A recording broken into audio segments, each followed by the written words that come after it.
Welcome to this Concept Explainer, brought to you by CBSE ScoreLab of ProfSam.com. That is ProfSam.com. Today we are undertaking a very crucial deep dive into the concepts of cells, electromotive force, or EMF, and internal resistance. These are all key topics from our Unit 3, Current Electricity. And our mission, really, is to simplify this material so fundamentally that you feel zero exam fear and you properly grasp the physics behind it all. Okay, so let's start with something we all experience. Tell me, have you ever noticed that the light from your torch starts getting, dimmer as the batteries get old? Oh, yes. And the bulb itself is absolutely fine, so why does the output seem to drop? It is confusing, right? Because we're taught that a battery has a fixed voltage, say 1.5 volts. You just assume it should stay constant. Exactly. But the bulb gets visibly weaker. What is actually happening inside that cell? Here's where it gets really interesting. Let's consider two examples side by side. You have a large car battery. It's a 12-volt source, typically. Right. A big one. And it has to deliver a colossal current. We're talking hundreds of amperes just to start the engine. Yet its terminal voltage hardly dips below 12 volts when it does that. Mm-hmm. Now, contrast that with a tiny little watch battery, maybe 1.5 volts. If you tried to draw even 1 ampere from it, its voltage would just collapse instantly. So why is there such a massive difference in performance? They're both just batteries, aren't they? That's the question. And the answer lies in two concepts we absolutely must master today. First, the cell's maximum, or let's say ideal potential, which we call its electromotive force, or EMF. EMF. And second, there's a hidden opposition to current flow inside the cell itself. We call this the internal resistance. So let's start at the very beginning. What is a cell? At its core, a cell or a battery is just a device that converts stored chemical energy into electrical energy. Okay, so it's a converter. Exactly. It acts like a chemical pump. It creates the potential difference that then drives current through whatever you connect to it. So the cell is the source of the voltage. To visualize this, the best way is the water pump analogy. Just imagine the cell is a water pump in a closed pipe system. Okay, I can picture that. The maximum capacity of that pump, the highest pressure it can possibly generate, that is its EMF. We use the symbol epsilon for it. So EMF is the maximum possible pressure from the pump. Correct. But now think about it. As water, which is like our charge, flows through the pump, there's always going to be some friction, right? Of course, inside the pump mechanism itself. Exactly. That unavoidable friction inside the pump, that represents the internal resistance of the cell. We call it R. Okay. So the resistance isn't just in the outside circuit, but inside the source, too. Precisely.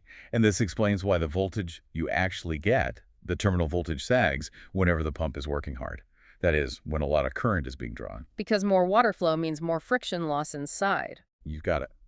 And that internal resistance also wastes energy as heat, which is why batteries can get warm when you use them heavily. Now, let's picture the cell's interior for a moment. You have two electrodes in an electrolyte solution. Chemical reactions at these electrodes are what actively pump the charge from the negative to the positive terminal. Creating that potential difference. Yes, creating the EMF. Yeah. The internal resistance is the opposition that the ions face as they move through this electrolyte. It's like a kind of viscous drag. So the chemical reaction is the engine that keeps this potential difference up, even though electrons are constantly flowing out. Absolutely correct. The chemical action's whole job is to maintain that potential difference.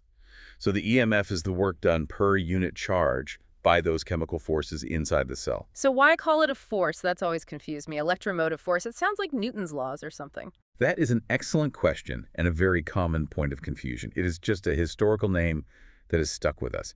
NSERT is actually very clear on this point. In fact, let us see how NSERT formally defines this. Could you read out the definition for us? Sure.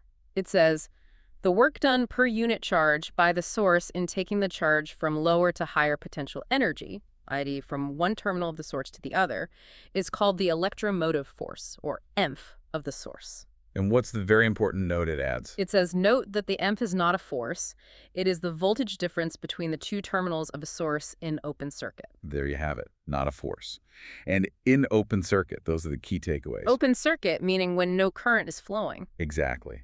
Going back to our analogy, the EMF is the pump's maximum pressure reading when the tap is closed. No water is flowing, so there is no friction loss. I dollars longs. Okay. The moment you open the tap and current starts flowing, the actual pressure you measure at the outlet drops a little. That actual working voltage is the terminal voltage V. And that drop is because of the internal resistance. Perfect. The voltage lost inside is just an Ohm's law drop, which is I times R.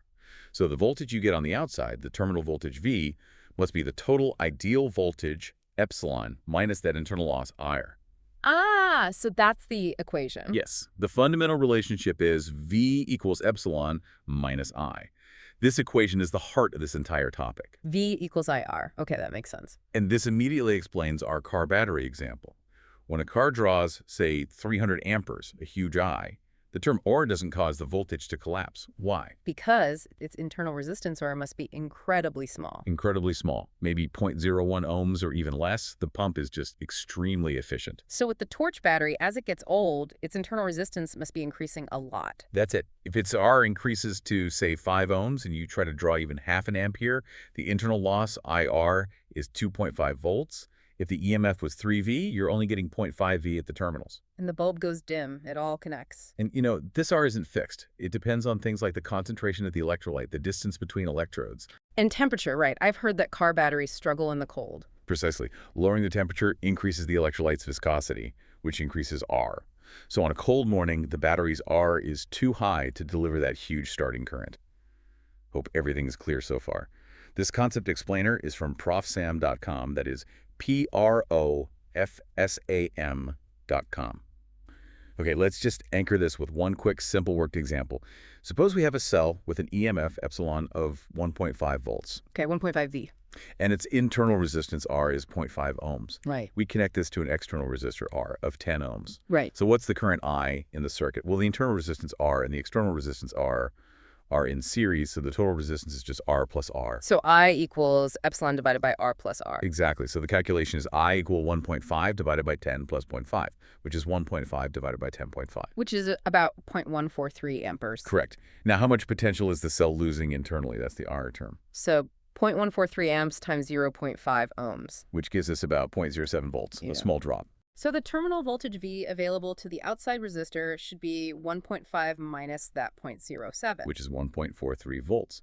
Or you could calculate it as I times R, which is 0.143 amps times 10 ohms. Which is also 1.43 volts. It matches. It has to match. And you can see the terminal voltage is not 1.5 V. It has dropped, even as just by a little bit. Understanding this one equation, V equals I, is so vital. It's the groundwork for analyzing combinations of cells and, later on, for using Kirchhoff's rules in complex circuits. Now let's talk about the common traps. We call them the silent killers, the critical misconceptions that cost students marks in the exam. Silent killer number one is this very confusion between ideal and working voltage. Many students just assume a cell's voltage is always its EMF. So they'll just use 1.5 V in their calculation no matter what. Yes. So the wrong idea is terminal voltage V is the same as EMF, say. The correct idea is V is less than A whenever current is flowing. So I need to remember the hook. V equals epsilon minus IR. The terminal voltage sags as current increases. Exactly. Now, silent killer number two takes this a step further. Students think that drawing a high current somehow damages or reduces the EMF itself. Oh, as if the EMF value itself changes. Right. The wrong idea is a cell's EMF depends on the current we draw, but the correct idea is that EMF is fixed by the cell's chemistry. It's a constant. What changes is the terminal voltage, V. So remember, EMF is constant, terminal voltage varies with the current. Perfect. And finally, silent killer number three. Assuming internal resistance R is negligible just because it's a small number. Right, like in the car battery example. Even a tiny R matters if I is huge. You must never assume it's negligible. That voltage drop R can be very significant in high-power applications. So an old dying battery doesn't have a lower EMF necessarily. It's the internal resistance R that has gone way up. That is precisely the connection to make. The formula V you will apply explains how batteries actually fail in the real world. Now, to make sure this all sticks for your exam, let's use a few memory hooks. To remember the equation, V equal apply, just think. V sags when I increases.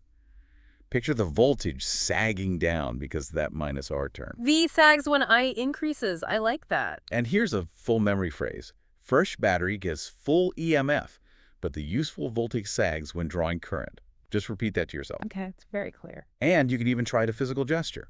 Hold your left hand flat and steady. That's your fixed EMF. Okay. Now, with your right index finger, push down on your left hand. That push is the internal resistance loss, IR. Your left hand is now a bit lower, right? Yes. That new lower position is your terminal voltage, V. It's clearly less than the original EMFs. That's a great visualization. So to summarize our deep dive today in 3 key exam-safe points.